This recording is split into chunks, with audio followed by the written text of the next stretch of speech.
which for those who are not familiar with it, is a platform to share information, really intuitive. If you haven't used it before, we'll share a link here around the Q&A section. And we're going to share some of these visualizations and other pieces of useful information. And indeed, you might want to share some things there or comment on it. And we're going to look at seeing if we can share that afterwards, so you've got a good takeaway. So with that, I'm going to pass over to Catherine Oliver, who's going to give us a bit more about what we mean by mapping and why, and some lots of beautiful examples of past experience. Catherine, over to you. And just to flag up, I'll be quite ruthless on the 10 minutes. That's fine. Thanks, Jonathan. Can you see my slides? Yes. Great. Can you see the waiting room, Jonathan? Because the people are still joining. Yeah, I'll keep doing that. Okay, great. So I just thank you very much, everybody, for coming. I'm really excited to be talking about this because it's something I've been interested in for ages. I don't know anything about maps. I am a map fan rather than a map expert. But I've been thinking a lot about what they do, what we use them for, and I'd like to share some of those reflections with you and get your feedback and thoughts on whether or not you think I'm right or missing something, and we'll take it from there. So I have formed the impression over the last few years of thinking about mapping science systems that maps have certain functions, so they do certain things, and one of them is help us absorb a lot of information very quickly. Obviously, they're very visually rich ways of transmitting information. They help us to sort of think about relationships, hierarchies between things. So, for example, the size of cities in comparison with one another, or how they're connected, rivers, canals, roads, etc. They also tell us how we see the world. Sometimes sort of unintentionally give that away. They sort of give us a bit of a cosmology about how we understand a problem. This is a really cool cosmology from the North Smiths. I really recommend this translation if you're interested in it. And kind of what it tells us is that there is a real hierarchy in the way that the Vikings see the world. The gods are at the top, the dead are at the bottom, and we are in the insignificant middle, Midgard, where so basically surrounded by dangers and hazards, which I imagine is very much what life was like as a Viking, although I don't really know. Of course, now this is not working. Sorry. There we go. They also tell a sort of partial story. So as well as coming up with this way of understanding the world, they help us to understand, they make political points. They tell particular narratives by including or privileging certain information. So I show this projection of the globe because it's so different from the one that we normally see. The one that we normally see has Europe disproportionately large right in the middle, and that tells us a bit about how those original map makers understood the world and the relative importance of Europe compared to everywhere else, which is usually shrunken in comparison. I work for the London School of Hygiene and Tropical Medicine, so I'm contractually obliged to show this map, which is of course John Snow's map of the cholera epidemic back in 18 blah, blah, blah, blah. And what it shows is that he was trying to collect dots. So each dot is the dot of a person or a cluster of cases of cholera. And he was convinced that there was a link, and that the link was not to do with transmission of cholera through air, through miasma. He thought that cholera was transmitted through water, and therefore likely to be very geographically linked. And so he mapped out the incidences, and right in the middle of this map is Broad Street, which is where the pump was, where people were contracting cholera from. So he made this map with a very explicit aim of trying to convince people to remove the pump, which he eventually did. So it helped him to sort of clarify and communicate his political goals and also plan actions around those. Although, he did remove the pump, but he also died in penury and disgrace thanks to the ostracism of his clinical colleagues. So, you can't win them all. It's still a cool map though. Okay, so this map is of the science system, and what I want to do is sort of bear those reflections in mind when we're thinking about some of these different science system maps that I found. This one's from the Dowling Review, so it's quite old, and what it's sort of showing is the connections between university and businesses in the UK, and it's quite jazzy, it's quite complex. There's lots of different colours. There's lots of connections going on. It's very vibrant, and the report itself makes particular recommendations that we need to reduce the complexity of connections, and that we need to foster more effective brokerage, i.e. more effective links between different parts of the system. And I think the science system, as illustrated here, does quite a good job of making that case. You know, it sort of says there's too much going on, it's a bit too hard to understand, but there are these different components which, if we join them up a bit better, could contribute to a more sort of a more attractive network. So I think it makes that case quite well. This one is Jonathan. So Jonathan, you might want to hop in here and tell me that my interpretation is all wrong. But I think the message from this map, which is the same system at the same sort of time, is quite different. So instead, this is saying that, you know, rather than being there specific connections between different organizations, it's a bit swampier and more organic than that. So instead, there's just sort of layers of types of organizations doing different things. So in this sort of yellow, it's people who produce evidence, but some are more involved at the policy end and some are less involved. And there are different sort of decision makers around the outside who are connecting into different, you know, different layers and different organizations. But it's much more swampy. Also, I hope you don't mind me using that word, Jonathan. Catherine, I will jump in. Could you let some more people in? I can't get into the register. And I'm going to use that as an excuse that you were dead right. It was very swampy. But actually also one of the challenges which we might want to discuss later on is it was an absolute nightmare to produce. Loads of people who are excluded were really annoyed. But crucially, the designer who helped me with it said that why don't you just write this down rather than trying to visualize it? And that's one particular challenge that I'm going to ask all the speakers. Is it just easier to write it rather than visualize it? But I'm speaking more so you can have a chance to let people in. Is that all right? Have you let them in, Catherine? I've let them in now, yeah. I'm taking that time back, by the way. So, yeah, so these things are really difficult to produce, and they all have their underlying sort of, you know, mindsets. This one's quite different again. So this is Jonathan Shepherd's from 2014. So again, the same sort of time. And it's got a very different metaphor underpinning the map. So instead of it being a complex network or sort of organic swamp, this is a very clear engineering network with inputs, outputs, you know, and what it implies is it's possible to do some measurement, it's possible to control it. And perhaps unsurprisingly, the report which this systems map is from recommends more oversight of research activity, more intermediaries, and better research quality. So it's all about input, you know, improving what's flowing through the system rather than changing the system itself. This map is the map that I've been working on. Could I just ask everybody to check that they're on mute? Sorry, there's quite a few people on the call.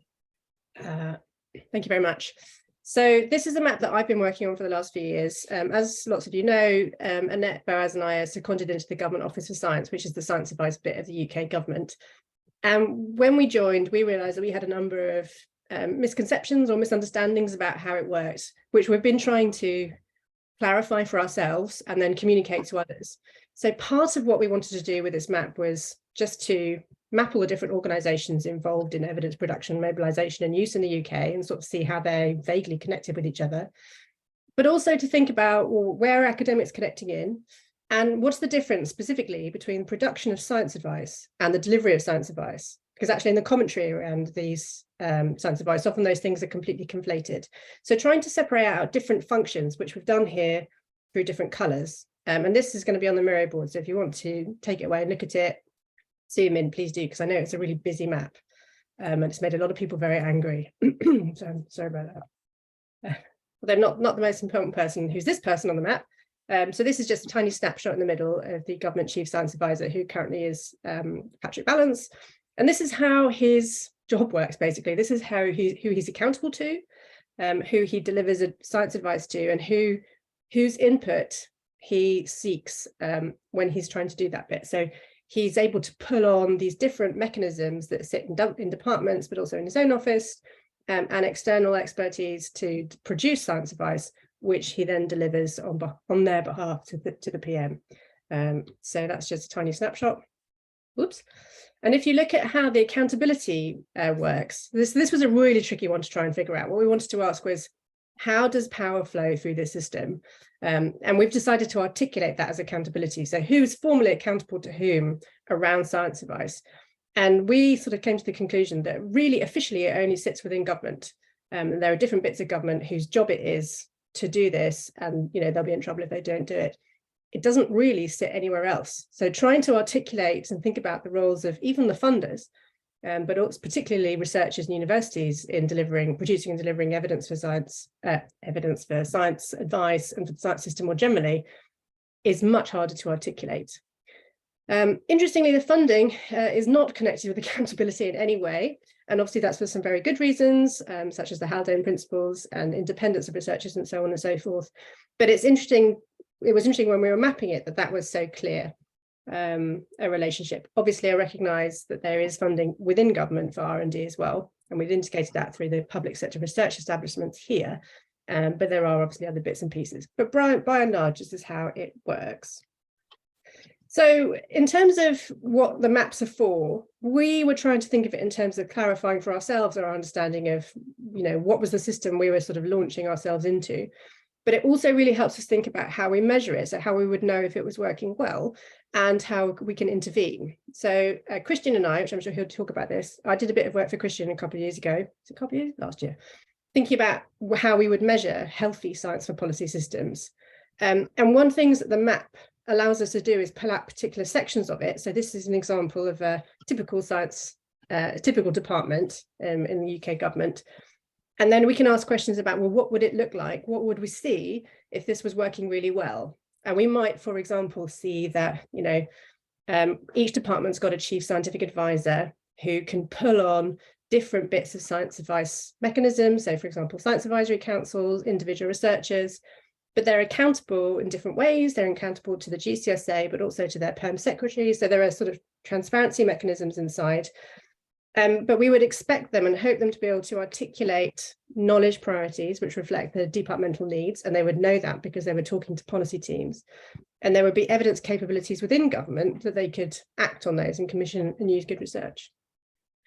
In terms of thinking about interventions, we've obviously really mostly been thinking about this in terms of how researchers and universities can engage more effectively with government. And, when you map out this evidence bit of the map, you can see that evidence and researchers got loads of different routes in. In fact, they're, this whole sort of swamp around the outside, these little researchers, they're sort of constantly bombarding government with, interesting evidence that they want people to look at. But it kind of demonstrates quite nicely that there's there's the incentives that we have are for more and more researchers and more universities to get engaged in doing that. And what the map shows us is that perhaps that's not necessarily very helpful. There aren't that many people within government whose job it is to suck up all of that evidence. Maybe a more helpful way of thinking about it is about strategic engagement, incentivizing people around the system to be a bit more targeted about how they engage so that we're not competing and duplicating each other's efforts. And thinking about existing routes as well.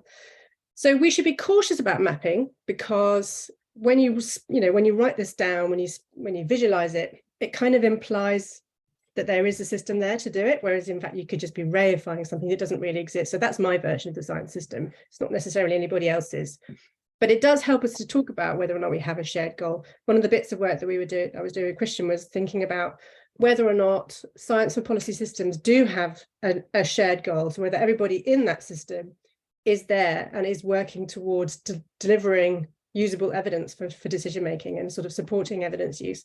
And not everybody would agree that that is the goal of all those actors in the system. Any map, as Jonathan was saying, involves simplification and partial storytelling that can make a lot of people very, very cross, which can be very distracting when you're trying to use it as a communication tool. But my view is that maps are really cool, so I'm going to keep on mapping. I'm going to hand over here, Jonathan. Keep on mapping. That's a good message. That was really valuable to give a sense of some real examples, but the diversity of ways that it can be used, why we go about it. I'd never thought about using mapping even for accountability, for instance. So thank you, Catherine. That's a great way to start.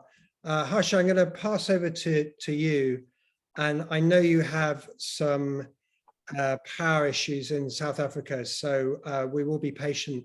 Do you want to try and share your slides now, Harsha? Harsha is a Director of Research and Knowledge Management at the Department of Policy Monitoring and Evaluation for the Presidency of South Africa.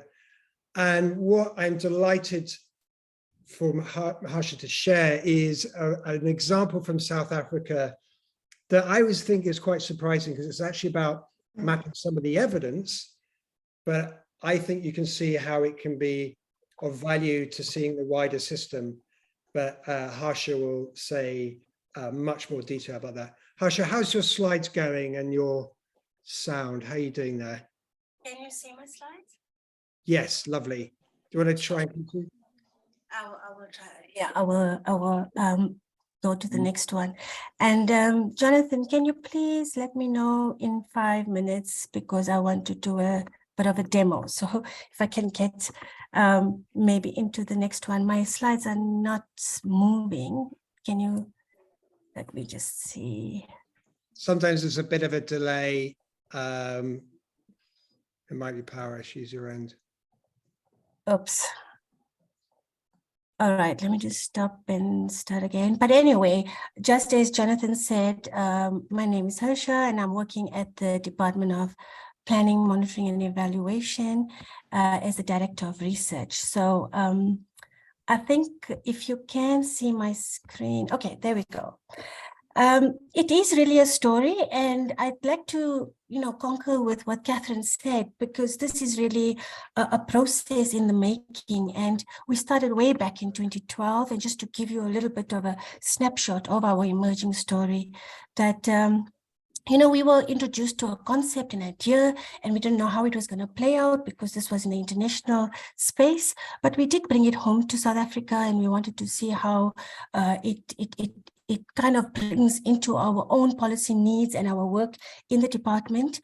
But what we started to experiment with at the time was a methodology, and to see whether this methodology in mapping would work across different policy areas. And that's the space we work in. So we don't work just in health or education or infrastructure. We work in right across the policy spaces. And you'll see why that was such a need as we go into the slides.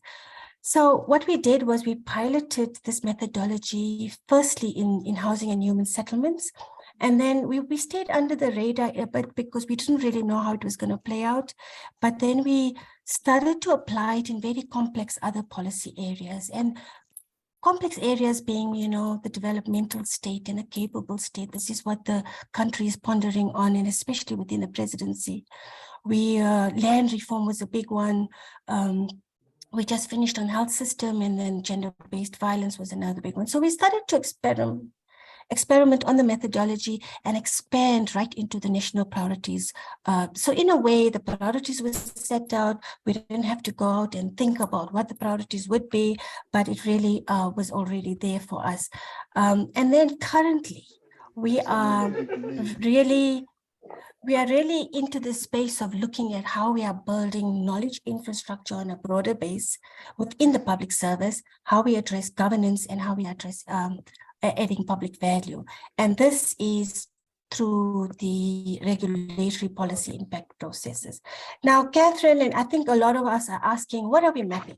And that is what we wanted to get right first. What are we mapping? Are we mapping the actors? Are we mapping those that generate the evidence? And there's a lot of that already out there. So there are 3 systems that we are very familiar with, but we also wanted to bring it into the space of knowledge generation. The National System of Science and Innovation, which is the production, delivery, the people that generate the science and the evidence. But there is a system of government, and I think Catherine was already talking about it in the space that she's finding herself in, and we've been in that space for a very long time. Government generates its own evidence, its own public making processes that they follow, and there's a whole system within there. And I think many of us colleagues sitting in the room here that are familiar with that space know that, when the 2 systems don't talk to each other, this is what we talk about when we want to do the intermediary work. But there's also a system of knowledge, indigenous knowledge and local knowledge generation. So a more structured way is what we know. And when the National System of Science and Innovation is there, we know who's playing what role and what function. But this is not what we were mapping. What we are actually mapping is the evidence. And I'd like to come into that because there's 2 parts to this evidence mapping platform that we've generated in the department. One is the back end, and the back end is the evidence curation part of it. It can exist on its own without the visualization, which is the front end. And in the back end, we do a rigorous, very rigorous systematic review approach to actually including the studies that we map.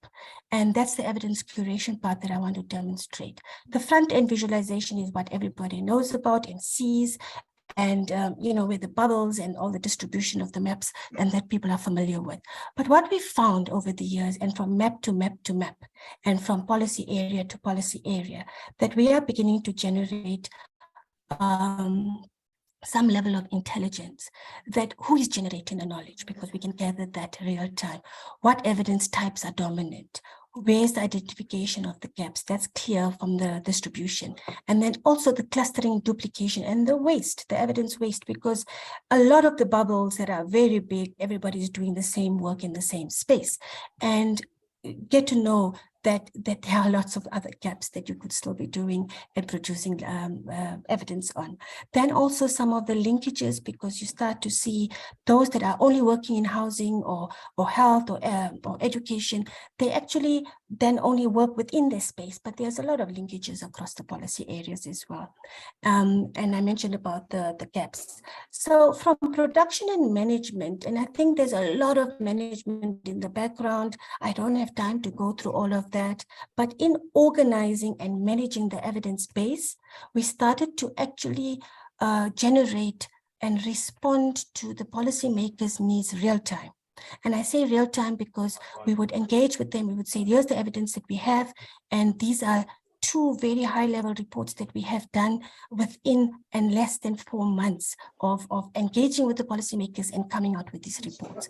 These are all on our website, but I'd really like to just move into the demonstration very quickly. Jonathan, how much time do I have? I think I wanted to zip through those first few slides so that I actually do the demonstration. Timing, that's 5 minutes. So you're at your deadline. Oh, brilliant. Okay. So let me go into the platform and just show you. I've had it ready, but I wanted to also just show you how many maps we've got built, but just to show you the functionality for now. This is the map, the one that we piloted on, which we spoke a lot about on different platforms. So some people may be very aware of it, but this is really to show you the functionality. So we have the matrix architecture, which is common to every map. We don't change the architecture because it's a nightmare for the IT people to keep on doing a different type of map. But what is unique is that while other maps were used in terms of intervention and outcomes, we also went into using the matrix in a different way by using, for example, theoretical aspects versus other levels of case studies on the left-hand side, and not necessarily interventions. But there's some sounds of other people, but it is a bit distracting. Sorry, can we just ask to mute as well, please? The matrix and the framework is by far the most important part, the most important part that we dedicate time for engaging with those that are going to use the maps. So those can range from policymakers to the officials at the public service, but also the academics, as well as the community people that are meant to use. So we press onto a bubble. I just did one of the bubbles there to show you that in that bubble there were 6 studies, and we have a view to be able to see what those studies are. If we just touch on that, we'd be able to get to the full text link. But when we have the table view, we have a way of seeing what the outcomes are of that, because we've extracted, remember the back end was the data curation part. We've extracted that information, what the intervention is, what the types of evidence are, who the authors are, and a lot of other information that we can then customize to be able to go into understanding what those information base that we were looking for. So in this bubble, there's 72 studies, and 72 studies you can look in one go as to, you can see where we didn't extract information yet, because there's all these fields, that's the potential of this, this capability here. But we can also export it, and you can see that it generates the export function into a database of those 72 studies. And we'll have the database of those 72 studies with their findings, which we already can cut out sourcing time, extraction time, and start to understand what it is that we are asking in terms of that evidence base. So we have the rows as well as the columns. And when you have one cell, but you also can take out an entire database just on, for example, this column on housing assets affordability, and you'll see as it updates, it's got 168 studies just on that one column with its various interventions. And we can now start to work with that database on what those interventions are. So, Jonathan, I'm going to go back to showing you what maps we have. These are all on one platform. It's not separated on different platforms. So you can start to see, and integrate some of the work. So just to end and say that in terms of using our maps, we are very particular on who's asking the questions. And when they ask those questions, we can start drawing out from our curated evidence base to be able to answer very specific questions. And then we also generate evidence, the briefs to say, this is what's available. This is what we don't know. If you are asking the question, then we go into another set of sourcing and searching, but it's proven to be an engagement process upfront with the knowledge that we know exists within this, but also an engagement and an understanding and a dialogue that gets created before we even come to analysis and reporting on findings. So a lot that I can say more, but I think I'll welcome many questions, and if there are questions that will probably shape up a lot of what we want to say. I think what we are mapping is very important to answer.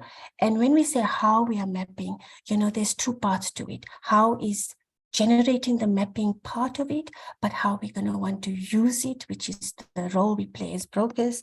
And I think from that point onwards, we then blur some of the production and the delivery and the production and the use space as well. So I'm going to stop there, Jonathan, and hand back over to you. Thank you. Thank you so much, Harsha. That was fascinating. And just seeing the variety of ways you've mapped evidence from gender-based violence to housing and beyond. That's really great to hear.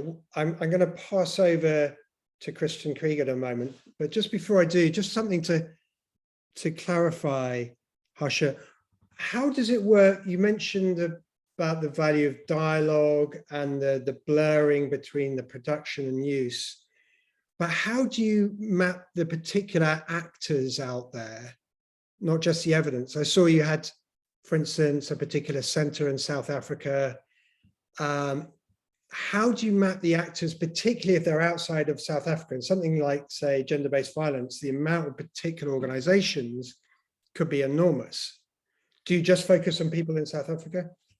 No, definitely. So it not just gender-based violence, but also land reform, developmental state. We have 18 case studies that we have done that are not in developmental states are case studies of other countries that claim to be developmental states, right? So basically what we've done is to be able to bring in a lot of international focus as well.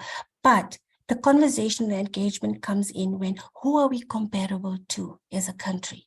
So when it came to housing, we can't be comparable to countries where they've only privatized provision of housing, because in our government, we are providers, regulators, as well as, make the environment conducive to housing, for example.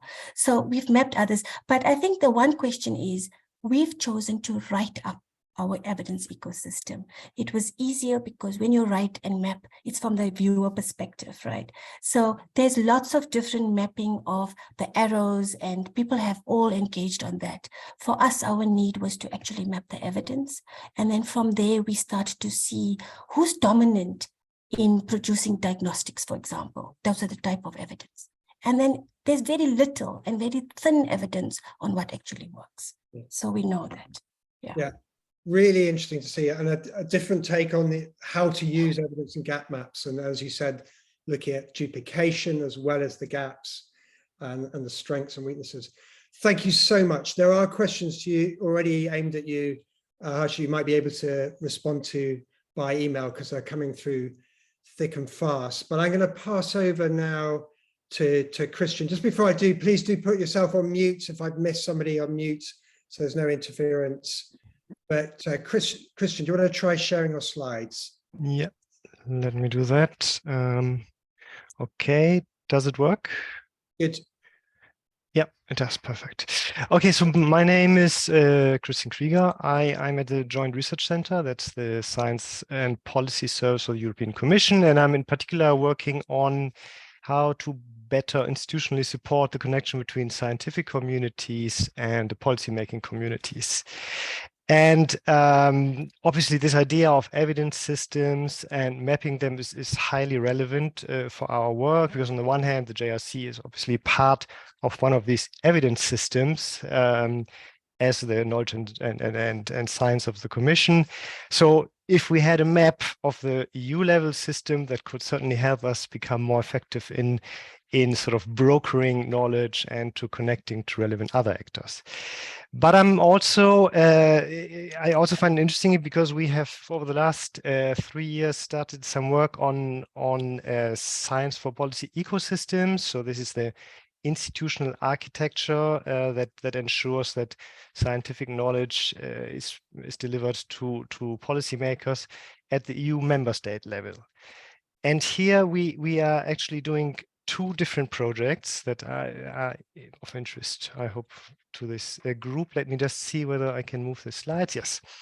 So on the one hand, we have started working with entire communities of professionals in the member states on trying to make sense of their science for policy ecosystems and trying to map them. Not yet visually, I have to say, and I'm very jealous of Catherine's work here and also of Harsha's work, but mostly in written form. But we are working on this. And the second project, that's also something that we've been working on with Catherine, is to develop an evaluation framework for assessing the capacity of different institutional systems to support evidence-informed policymaking. And the first project where we are trying to map science for policy ecosystems in the member states, we started there with very simple actor mapping. It was inspired by a paper by Peter Gluckman on knowledge brokerage. So we had a few functions that an ecosystem has to deliver, or that actors have to deliver: knowledge synthesis, knowledge brokerage, knowledge use, and knowledge generation. And Gluckman also listed some actors that could be involved. So we asked experts from different countries to write discussion papers on which actors are actually involved and what kind of roles they assume in relation to these functions. But it's a pretty simple maps that we generated through that require that would just give a very basic overview. But then we moved on a bit towards the project that Catherine also mentioned about the indicator construction for science for policy ecosystem capacity. And here, in particular in Catherine's paper, Catherine set out the goals and the purpose of a science for policy ecosystems. So the delivery of robust and relevant evidence to policymakers so that can actually use it and use it to inform policies. And then based on this sort of overall definition of the purpose of the system, we identify different types of actors, like research funders, for instance, the research organization itself, policymakers, and other intermediaries. and what kind of capabilities, resources, and relationships they should have in order to be able to deliver on this purpose. So this already provided us a much richer image of how functions are developed and what kind of support systems are required. And I'm glad that Catherine already showed a little bit the different ways of mapping it, the funding relations, the accountability relations, etc. So these are ongoing projects, and we will keep on moving from one member state to the next. So we hope that over time our maps will become better and better. But in general, I want to share 3 observations with you on the mapping work. On the one hand, I think the mere fact that we've started mapping is already sort of a sign that we have moved in our thinking towards evidence systems, and that this is still a relatively recent step, and we still require some more time of experimenting and trying it out. So this call to continue mapping from Catherine earlier is very valid, because let's not forget that just a few years ago we were still talking a lot about this linear relationship between scientific institutions and policymakers, with the focus on simply sort of better communicating scientific output. And then I remember, I think it was Annette who was mentioning this sort of second generation about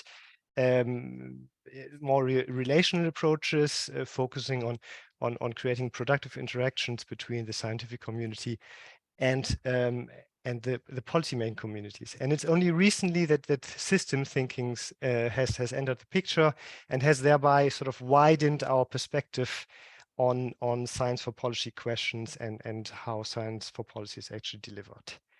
The second observation that was also sort of shining through a little bit in Catherine's presentation is that mapping is obviously not a purely academic exercise.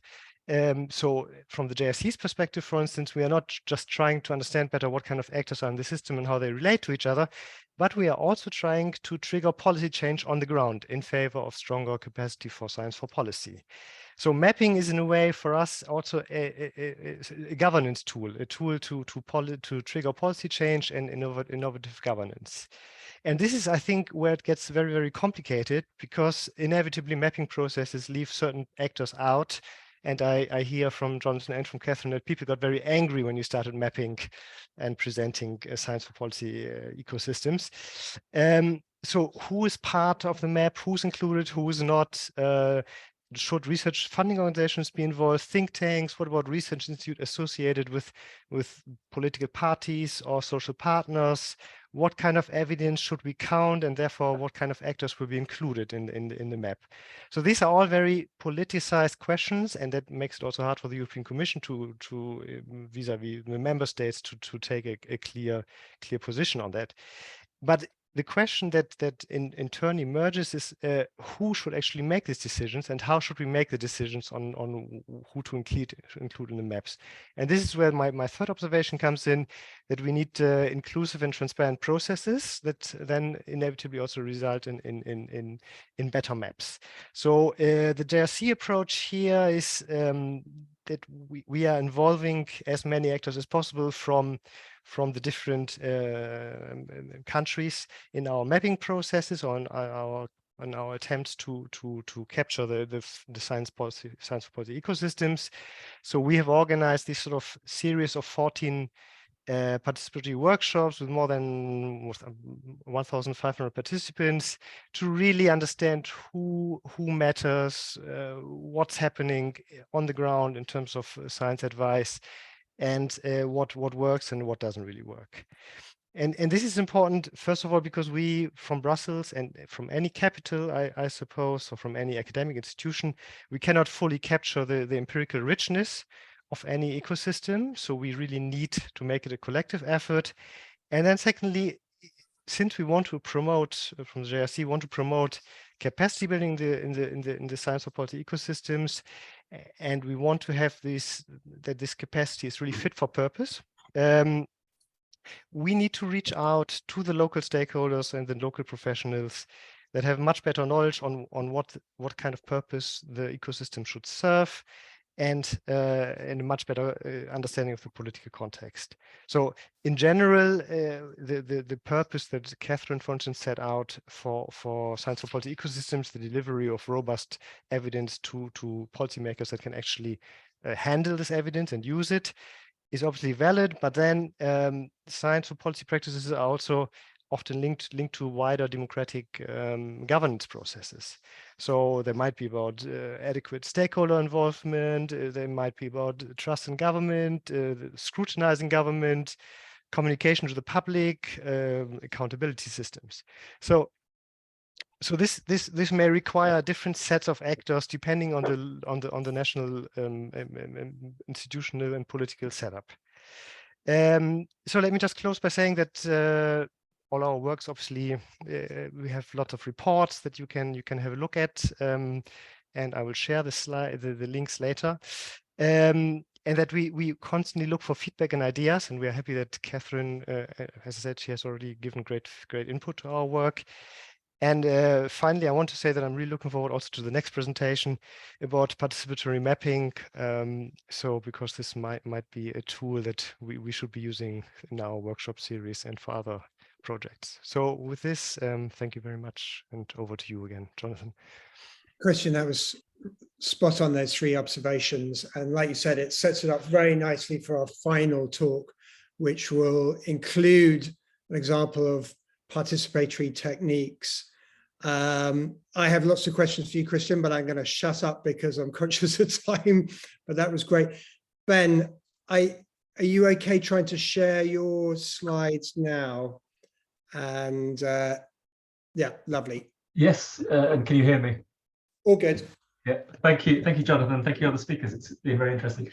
Right, how do we map the evidence system? I'm coming. Why is this? Yeah, I'm coming from CCAN, which is a research centre, the Centre for Evaluation of Complexity Across the Nexus, which, apart from being an exercise and getting lots of buzzwords into a research centre title, has been thinking about how you deal with complexity in policy making and policy evaluation. So we're coming from an evaluation perspective, been around since 2016 and been developing methods to deal with complexity in policy evaluation, testing them with government and building capacity to use them. So I say that partly to tell you about CCAN, but partly because the process we've been used has been very challenge-led and focused on user needs in this space and the challenges of dealing with complexity and working in a collaborative way. And we've worked in a quite transdisciplinary way. So we've brought people together from complexity science, evaluation practice, nexus, which is environment and policy, and tried to focus in the middle and not disappear down any rabbit holes into our own sort of domain areas.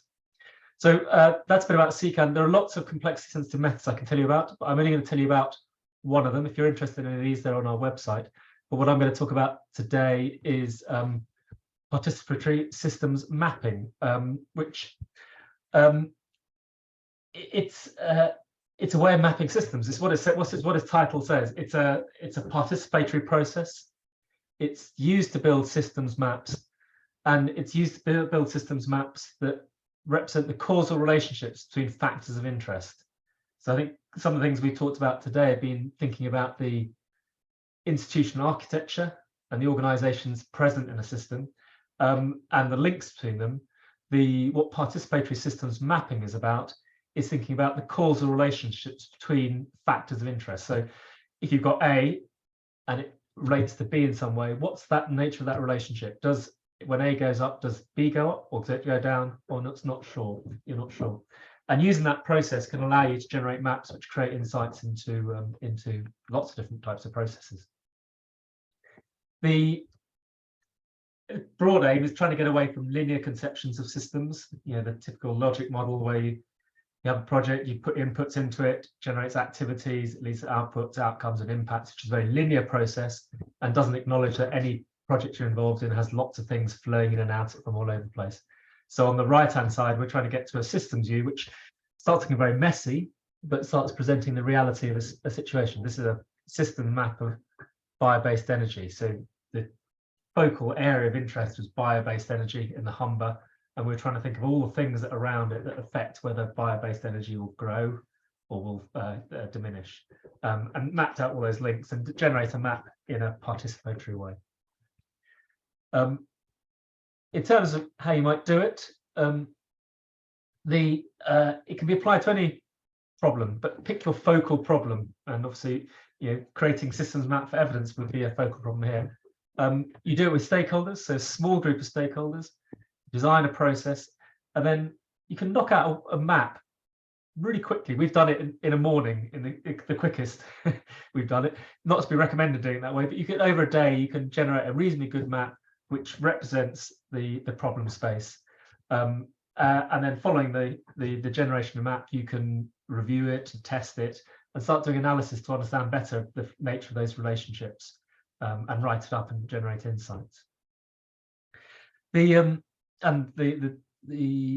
diagram on the right just sort of captures that sort of process, which is very much about the process, very much about stakeholder engagement, very much about designing something that works for the people who are interested in the problem and specifying it.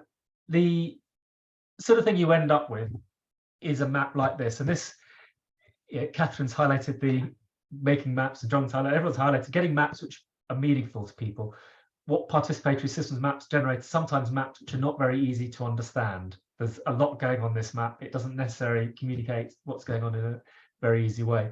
So zooming in, this was a map we did for Bays, who were interested in understanding how to deliver the energy trilemma, which is a policy area trying to reconcile delivering low carbon with maintaining low bills to consumers with security of supply. And they had 3 policy teams who were all working under that energy trilemma heading, but weren't necessarily working together, and were sometimes doing things which were counterproductive. So we brought them together, got them talking, which was a first for them. They said, it's great, we've talked to our colleagues, and we didn't realize we were doing things which were completely undermining our colleagues' activities.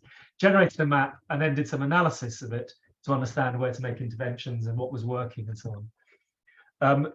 The first thing you might say when you see this map is help, and I think that thinking about when you're generating maps, it's very easy to generate outputs and graphics which don't mean an awful lot to people. So I think that the question you then pose is why we're doing it, and with participatory systems map, the value, why we've done it, and the value we found in the approach, and we've been inundated with people asking us to do more of this. It's not about the process, and we found it's a really good way for promoting discussion amongst stakeholders. It's really good for building a shared understanding of system challenges and solutions around a focal objective. So, where you've got a policy objective or an evidence objective, and you're thinking about how to deliver it, it's really good for getting people to come around and say, well, how can we do that? What affects it? What are the key factors?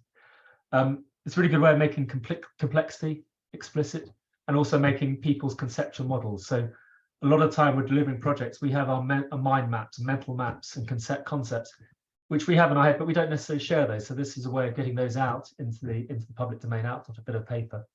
And then, whilst it might generate a map which is quite complex, quite hard to understand, it does inform better theories of change, for example. So you can codify this to a simplified theory of change, which might make it easier to capture your program logic and so on. Or if you're using a development evaluation, it might be used for that. Or it can be used to refine policy processes. So it's partly about the process, and then it's partly about the analysis you can do. So when you can analyze it either by just looking at the map by inspection, or putting it through some software where you start looking at the nature of the links between nodes. But it's good for saying, well, what are the drivers and blockers of this policy objective? Where are the vulnerabilities? Where are we dependent on a particular organizational factor doing a lot of work? And if that crashed, lots of things would fall out or not happen. Are the disconnects between systems or parts of the system? It's also quite good for thinking about if you've got you look at your map and one of the things that comes out analysis is, well, it's a really good place to make an intervention. So we make an intervention there, everything flows through the system from that point. That's the key sort of lever point.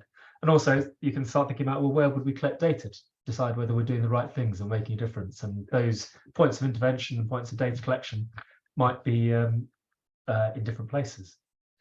So and then you can use it as a communication tool, but as I think I highlight, you want to share it with wider audiences, but do it carefully. And we're just doing some maps about nuclear decommissioning, and we're generating these huge maps. We're thinking, well, as we share those, you need to provide people with a way of reading them in a sort of a route map around. You start here and then follow the, so a city mapper for some of these maps, if you like. So that's essentially participatory system mapping. It's quite a quick method. It's quite simple. It's very subjective, but it's about bringing people together to share understandings, and in the spirit of setting up some discussion and debates. Every paper I've seen written on complexity or systems thinking has a caveat at the beginning of the paper saying there are multiple different definitions and approaches to systems thinking, and each worker and author and domain has its own view. But the start of Williams and Hommelbrunner book boils it down to 3 things you want to look at when you're thinking about systems. The first is interrelationships. So you're thinking about what are the connections and relations in a system and what's their effect, and what's the nature of that relationship. So is it a dynamic relationship? Is it a linear relationship? How sensitive is it to change? You want to think about perspectives. So there are multiple people in the system. They may have different perspectives, different interests.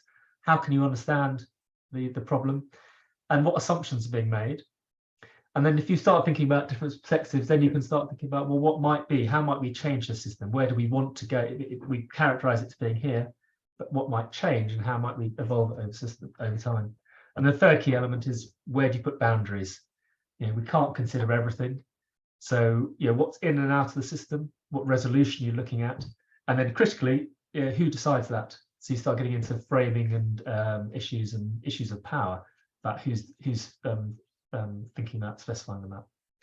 So that's my contribution. I think that's about 10 minutes. I've put in a slide which we can circulate around some resources if people are interested in more of this. So some tools on doing mapping, a really good book by my colleagues Peter Buckbrook Johnson and Alexandra Penn on a whole load of different ways of approaching system mapping, and then our annexed magenta book, which we were asked to do by the Treasury. So that's me done. Thank you. Thank you, Ben. That was really fascinating and really important to hear about the participatory techniques. We've got about 35 minutes left to do Q&A from the audience. I will be asking all speakers just to prepare yourself what you think the future should be for mapping of systems.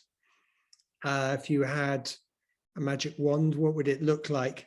Actually, not a magic wand, let's make it realistic. But just to warn you, I will ask you just before we finished if what you think the future should be. I'm going to feed back some of the questions that I've seen in the chat function. But Ben, I just want to ask you one question. There might be other speakers have answers as well. You said you've been inundated. Why do you think that is? Is it to do with something that the zeitgeist at the moment? Christian also mentioned we seem to moving towards a more systems approach to evidence use and not linear. But why have you been inundated? Well, systems thinking, I think it goes ebbs and flows. But I think CCAN was set up and it on the back of an interest, realizing that we're dealing with lots of problems, environmental problems, social problems, which are all about systems. And quite a lot of the assumptions about how you develop policy and how you evaluate those ignore that. So I think there's a desire to get to grips with that. The challenge is we found that people like this, they like talking about it, but the critical thing is then how do you make it usable and practical? And so I think that's there is an interest and there are lots of tools and it's a different way of seeing things, but it sort of goes and ebbs and flows from being very inclusive and holistic to actually, if we try and do everything, we can't do anything. So let's break it down into smaller bit chunks and that. But yeah, I think general systems thinking and the nature of the problems we face need systems-based tools or system thinking tools. Thank you, Ben. And extraordinary to see that your influence for the Treasury in the UK giving advice on systems thinking. That was not something I would have expected 10 years ago. I'm going to try and refer some of these questions to the speakers. There's been a few questions about the visualization of the maps itself, like accessibility. And Catherine, I wonder if you've got any thoughts about the accessibility of some of these visual maps. You gave a very good shout out for the designer. Nothing like a really good designer, if there anyone else here, so crucial to some of this work in every sense. But particularly if, you know, maybe some neurodiversity there, some of these maps are very complicated. How do you best manage that? Catherine, if I can ask you first. Yeah, thanks. So first of all, apologies to Hannah Williams from Studio Matica, who I hope is still on the call. I did mean to give you a shout out during the presentation, but she basically helped us to understand what it was we were trying to do. She kept asking questions about what's this relationship? Is this relationship the same? Does this grouping belong together? And it really helped us to conceptually develop our understanding of the map while we were doing it together. So it's definitely a joint product. So thank you, Hannah. I'm going to be completely honest here and say that I didn't really think about accessibility when I was, you know, when we sort of embarked on the project. As far as I got down that road, was really trying to think about, you know, is it readable and can people understand it? And is it going to be, are people going to be able to read the words when I put it up on a presentation? So I'm going to be completely honest and say that's not something that I have really deeply considered, but I do agree. I think it's a really important point. If this map is going to be a communication tool, I think what we were thinking this map would be about was probably, well, I mean, completely frankly, I'm going to use it in presentations, mostly for other academics who are probably used to looking at complex systems maps, at least the sorts of academics that I hang out with. And we were trying to use it to get across some key points we wanted to make around, for example, government is not a black box. It actually has got systems inside it that work in particular ways, and you need to interact with particular bits of it, rather than having to say that over and over again in every presentation. So yeah, I'm going to dodge that question, sorry. But if anybody in the, you know, on the call has got any views on it, I would really love to hear them. I think that'd be great. Feel free to share your own views. Catherine, would you mind also sharing your gorgeous Miro? Oh yeah, I'll stick in the chat just now. Yeah. And this might help answer some of people's questions. I personally find it sometimes very hard when it's in a book or a journal article having a map, but something like Miro, which Catherine will share, is a platform where you can dive into some of the details, zoom in and zoom out, and it's an easier way to navigate yourself around. So please do have a look at the Miro and indeed comment on it. You can put post-its. It's very intuitive. If you haven't used it before, it takes seconds to figure out. Well, minutes for me, but you'll be seconds. Feel free to add any comments or new visualizations, whatever. Absolutely, add some if you want. Yeah. So there's also a question around perspectives, and Ben, I wonder if you could help with this. In that, if there are within those interrelationships different perspectives from different groups, how do you bring those in? So, for instance, it could be someone with lived experience of a particular area who are not policymakers or are not academics. How do you get those different perspectives? Do you survey them? How do you go about that? Well, the process we've used is you want to bring a small group of stakeholders together. If you get too many people in trying to change the map, it becomes hard. But we're trying to get representative stakeholders, and I guess we did some work mapping water catchments where we're trying to bring, you know, the users of water, so people, together with the people who manage water, and put them in the room together. And the mapping process, which is, you know, what's the issue here, you know, what's our focal problem and what affects that, and what are the relationships between those things, is really, really good for people saying, well, I think this, and people go, oh, that's interesting, I thought this, but now you say it, I'm going to change my view, or I'm going to hold my ground. So that process of sitting people in a room and saying, how do you think you deliver this objective? Is it the right objective?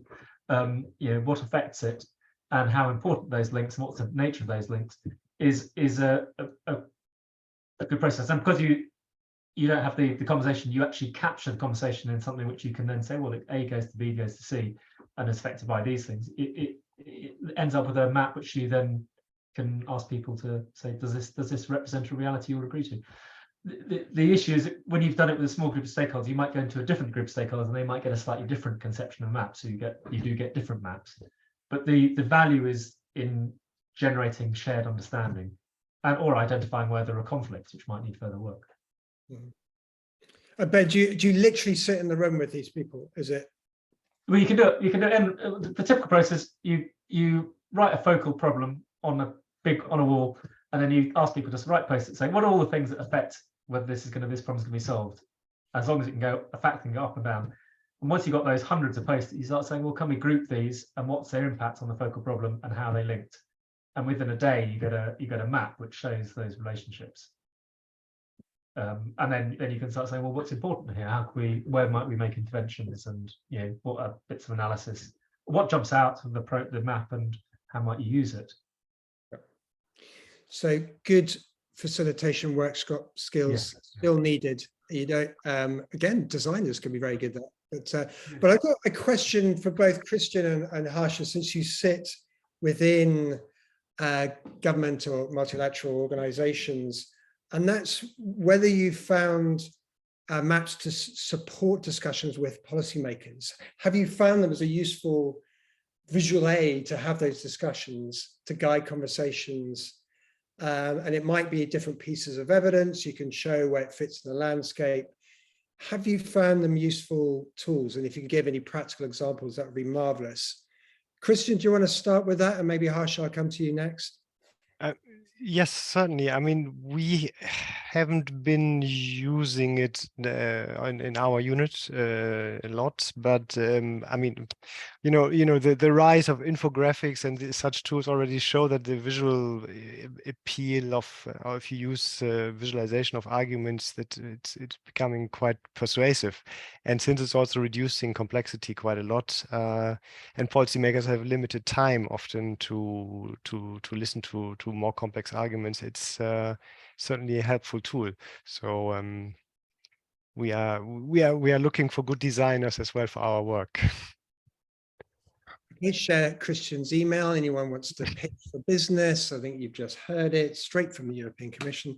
But Christian, actually, can I put you on the spot? And sorry if this is a bit awkward, but you mentioned at the start of your talk that you find the systems mapping a way to look at how effective your brokering and connecting is. Have you found it helpful for that? To use a more systems perspective. Yeah, I've actually found it useful. Yes, it helps, because it helps you identify other champions that provide supporting evidence and arguments for the line you want to take. So in that way, it is quite helpful to have a bit of an idea, and it also helps you to start questioning your own limited data set, because we all have partial perspectives on problems. So the more other players you bring in with different types of evidence, the more robust the evidence will be that you can present to policymakers. So you do it again?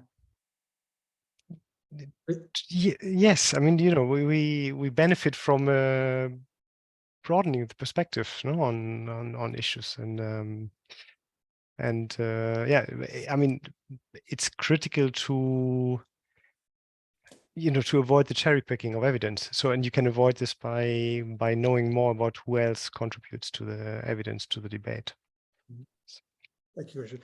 Harsha, have you had any experience of using some of your evidence and gap maps to have that conversation with policymakers? You sit within government, so you're already ahead, but have you found it a useful aid for policymakers? Yeah, certainly, Jonathan. And I think your question actually links up with that issue, that question of accessibility that you mentioned upfront, right? And the thing is that, while our attempts to simplify so that you got to know your users, and in our case, obviously it's the policymakers, it's not like they want the maps and they are asking for the maps and they're wanting it on their computers. It's who's using the maps to be able to inform, and actually what Ben just said as well. We had very specific cases where we would have to actually build a kind of a library service. I'm saying library in a very, almost putting all the evidence together and helping to make that accessible from the map itself. So the map contains everything that's organized, but what they are asking for is possibly one aspect of the map. So you can't bombard them with information, which we all know what happens, right? So I think the accessibility part is not to give them this very beautiful, design features of something that could actually deter what you want them to do, is to make it, to start using it, but to use that map in ways that also real time, the actions that is responsiveness, real time answering, bringing in who's actually generating this evidence, or why the system is broken in some places because some aspects of the system is not working. So I think from the national system of innovation, which I see a lot of talk in the chat, we need to work out who's doing what in the system. And I think this codependency issue is we're not going to get all the answers from one group of stakeholders who probably are working within one system, but not working or even looking over their shoulders to what the other system people are doing, So I think from a systems perspective, what we cannot see ourselves as not working in isolation, but I'm saying isolation. We all say we want to work together, but sometimes that boundaries and those perspectives, boundaries can be a very physical thing, but the perspectives is an attitudinal one as well. And both can make it inaccessible, So I feel that when we put the engagements, it has to be designed in how we engage with the stakeholders. So in my direct experience, when we had this comprehensive mapping, we would take the stakeholders that we know work together and show them this is what it is, and work with them separately. And then we bring them together. And when we bring them together, we know conflict will arise. We know that they will point fingers. There might be blame from one government department to another government department, internally as well, never mind academics to government departments. So I think that's the part that we can say, even in the engagement of this mapping products that we use, it needs to be designed, not just the design features of the map. I hope I'm making myself clear. Even the engagement has to be properly thought through, planned and designed, so that you're dealing with multiple perspectives, multiple stakeholders, multiple sources of evidence, and multiple sources of information and data that might be sort of conflicting as well. So yeah, I think for me, we definitely have closed sessions, then more open sessions, and all those are part of design of the engagement process itself. Mm-hmm. Yeah, it really sounds like that process itself in designing the maps and in creating them is so important. It's not just a means; it's almost an end in itself, but hard. I'm hearing, certainly that's been my experience, that you can't cut corners. Christian mentioned you've actually used 1,500. Did I hear that as a number of people you engaged with? So serious amount of work. I'm sorry that some people can't get in Miro. I know lots of you are. We will share that afterwards, Catherine, so that you can have a little scoot around. It's an absolute treasure trove and a great way to get into some of the more denser, complex maps where it helps to navigate around. But for those of you who are in there, please do add your comments or links to other resources. It is open, and apologies for people who are being blocked. Luckily, it's only a few of you. I wanted to ask a question that is potentially a can of worms, but it comes from Justin Parkhurst, and it's about the needs element. And you've probably seen there's been a really rich conversation in the chat function on this. Catherine, I might come to you first in terms of asking Justin's question about the needs of the system. How do we find that needs? Do we make assumptions too early about the needs? What would you say now, thinking about Justin's question? Right. No, I'm not muted. That's my first. I don't think you can start unless you have some assumptions. So you know, you have to start somewhere, and you know, you can make a beginning without accepting that, you know, while accepting that your understanding is going to evolve over time. I think the more people you engage with, the more those goals tend to become diffuse and nuanced and complex, and that's fine. I think the question about maps that I'm struggling with a bit is either they're really clear and they make a very clear point, you know, they become a sort of classic science communication tool in a kind of, we need to remove this pump now sort of way, or the process itself is really participatory and you take people with you on a journey to identify a shared goal.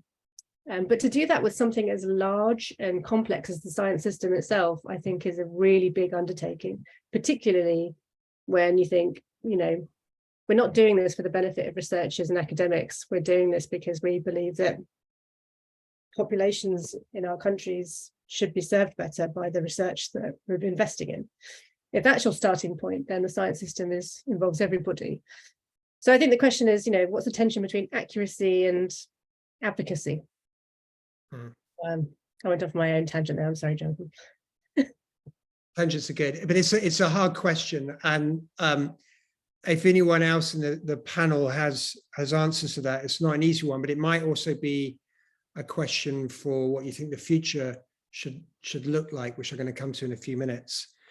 But one question I'd really like to ask all of you actually is whether we can do more to engage different community groups outside of policy and research. So it might be civil society in its wider sense. It could be their representatives and NGOs and community groups. Harsha, I can't see you on the screen, so do nod if you can answer this, but any of our speakers, have you had any experience in that systems mapping of dealing directly with and including civil society? Who wants to have a go? I'm not going to put anyone on the spot because it might be nobody. I can come in, Jonathan, colleagues. So I think this is where we had our very recent experience, and I think this is coming from the gender-based violence work that we have been doing. And here, the kind of aspects of when we talk about needs of the system really stretched our thinking, really stretched our limits, because here we're coming on defining and understanding the systems that we're working within. And most of these systems are documented and people are writing about it. But when it came to the work around gender-based violence, there is sentiments on the ground, sentiments that doesn't get captured well, sentiments that's misinterpreted. So all of this made us very aware that we need to find different ways to generate systems that becomes real time in informing policy and practice, and not just wait for academic kind of exercises or research processes to conclude before we come with findings. So it comes back to how we support, establish, and sustain systems that are, you know, on the ground, that can bring out real-time information. Now, all this new AI and high-tech information gathering process from cell phones and, you know, location spaces, and while it presents a security alert, and I think sometimes people get scared of that, you know, big data is in that space.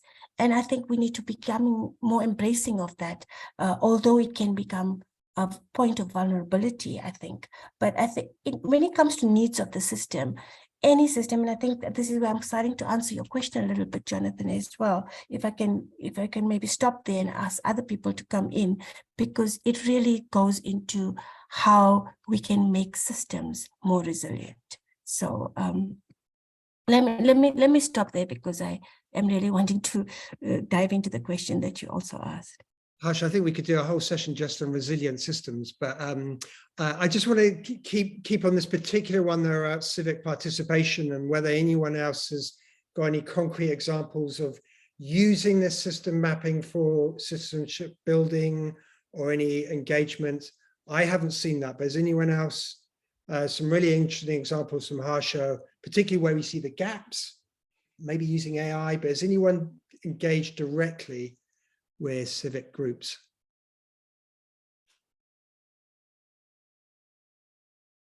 No. I come in, Jonathan. Go for it, Ben. With CCAD, I was doing some work with Lankelly Chase, which are a mid-sized charitable funder interested in addressing severe and multiple disadvantage.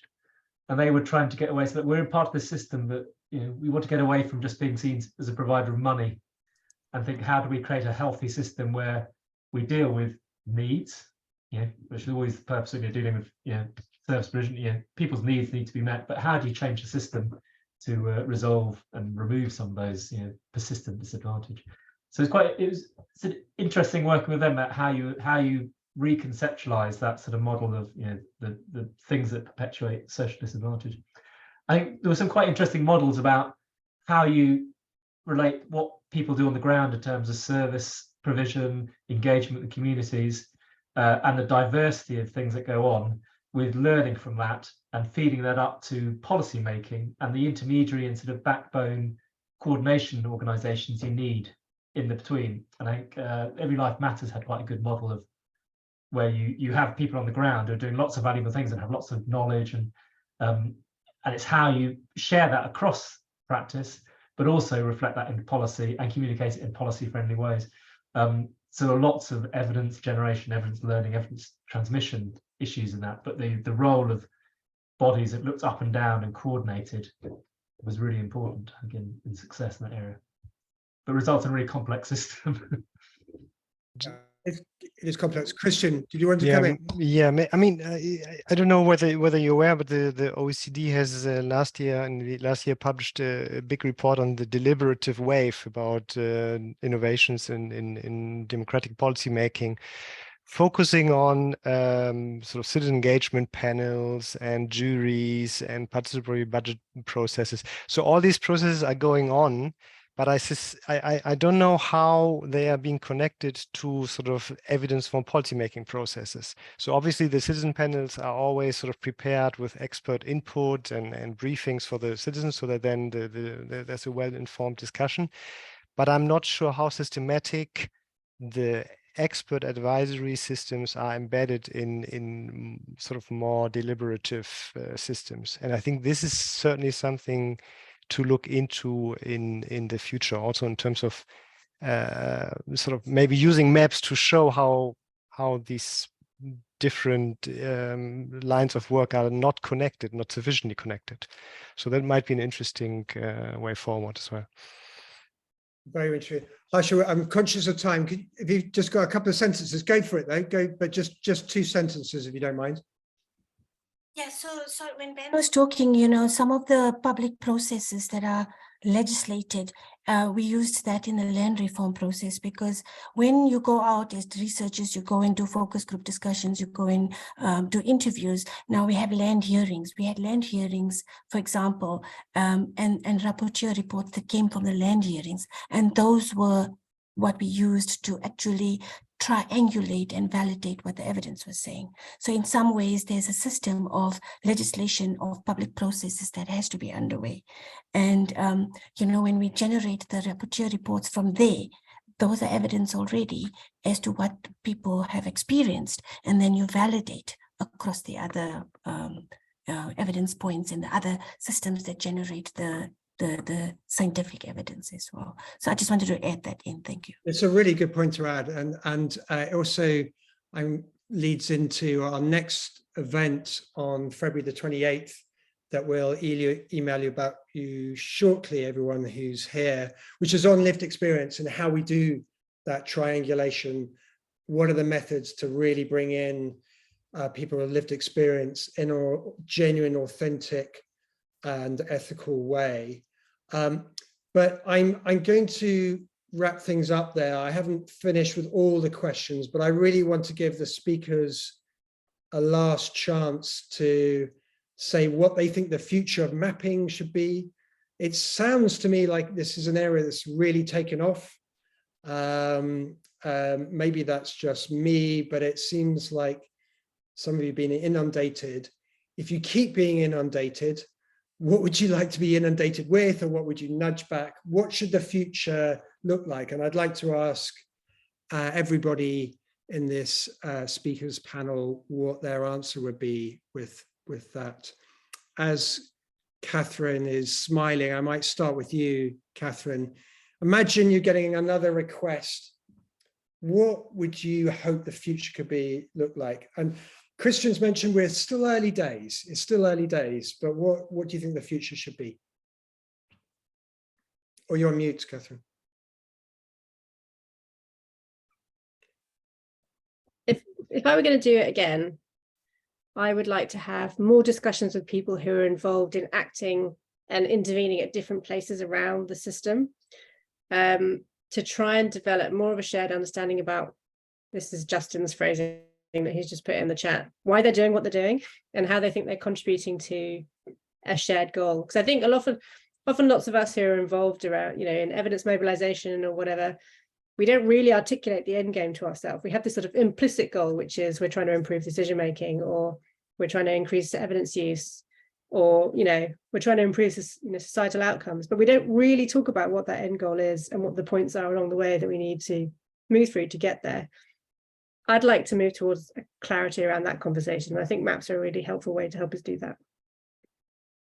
I'd also like to work more with Hannah. Hope she's still here. She's still here. Good plug for Hannah. Ben, do you want to say about what you think the future should be? I don't know, say what the future should be. Would it be nice? I think the purpose question is really critical. So I think the stuff I've talked about is the system mapping is quite analytical, and it's about understanding. But also a big part of this is the presentation and communication and the users. So I think being clearer about those issues around, why are we doing this? What are the questions we want to answer? Who do we need to involve? But reflecting that, it's trying to balance that. It is a complex world, but how do we make it manageable and meaningful to different people? So doing a bit more of this, I think that it's been really interesting. I think, well, it's a tool that could be applied to anything. We haven't really applied it to the evidence system yet, but it seems to be some potential for exploring the factors and the flows in this system. Thank you, Ben. Christian, you sit within the JRC and the European Commission, so you have the levers of power. I didn't know that. We're just a service. We're just a service department. Okay. So don't forget. No, but I think, from a European perspective, the dream is obviously to use maps to really be able to compare where member states may want to focus in terms of policy change and investment. So to get a bit, to use this as a comparative tool for comparison, that would certainly be interesting. And then the second thing, but here I just echo my previous speakers, that we need some clarity about the normative foundations and the purpose of any system that we map. And I suspect that this will also be diverse between countries and systems. So this will also sort of increase the clarity and accountability and transparency of sort of the political purpose of any system. Very good points. Harsha, do you want to have the final word before we finish in 3 minutes? It'll be easy to say all of the above from my previous speakers, but really, I think, for now and the immediate situation is to keep a handle on all our vulnerabilities of the systems that we are engaging with, and the vulnerabilities actually brings out the contextual issues, right? And for us, we know that the turnover rates, the political administrative interface that we see, political leadership constantly changing, those are our vulnerabilities. But which systems were resilient through those vulnerabilities? And those are what we follow in terms of functionality. So I think we must always keep a finger on what those vulnerabilities are. But I'm a process person, and when Catherine mentions the end game, sometimes I kind of like, is there going to be an end game? Because when we get to the end game, things have changed, and you now have the end game being your baseline for the next game. So in a way, for me, the process has to unfold that is coherent. So a systems mapping whatever product you come up with should facilitate coherence and integration. And if we don't do that, I think we're going to constantly be pulling in different directions, disrupting where disruption isn't meant to be, but basically needing to reinforce where things are working, but at the same time, you know, working somewhere in a direction that works towards coherence and integration. Because I think that's what policy and actually even practice on the ground, when you have one woman dealing with all these policies on her shoulders that she has to deal with, and you have policymakers trying to filter it down, it's all about coherence. So I think for me, that's the point about systems mapping. Thanks. Lovely, Harsha. Thank you so much. I think we'll finish there. And just to remind you again that we have this resource of Miro. I've seen some great examples of system engagement from Ireland, OECD, EU, and others that perhaps we could include there as well. I hadn't expected that. Apologies for those people who couldn't get into it, but thank you for people who did and comment on it. Catherine, do you think we could share the Miro again afterwards and people can still edit and play with it? Yeah, absolutely. Yeah. Brilliant. There will also be a recording. I want to thank all our terrific 4 speakers. It's such an important area, but it's actually quite complicated when you get into the systems area. And indeed, they are often by definition, some of these maps complex. So thank you for your clear answers for all those questions. I hope we can see you again on the 28th of February to look at this question of lived experience and how we can do it. I'm going to certainly look at some of the things shared in the chat function. But thanks for everybody for staying at this 90 minutes and for all your great questions and things you've shared. Thank you to everybody. Thank you. Thanks you. for sharing, Jonathan. Thanks everyone else, other speakers. It was really great. Cool, it's been great. Thank you. Thank you. Bye. See you soon.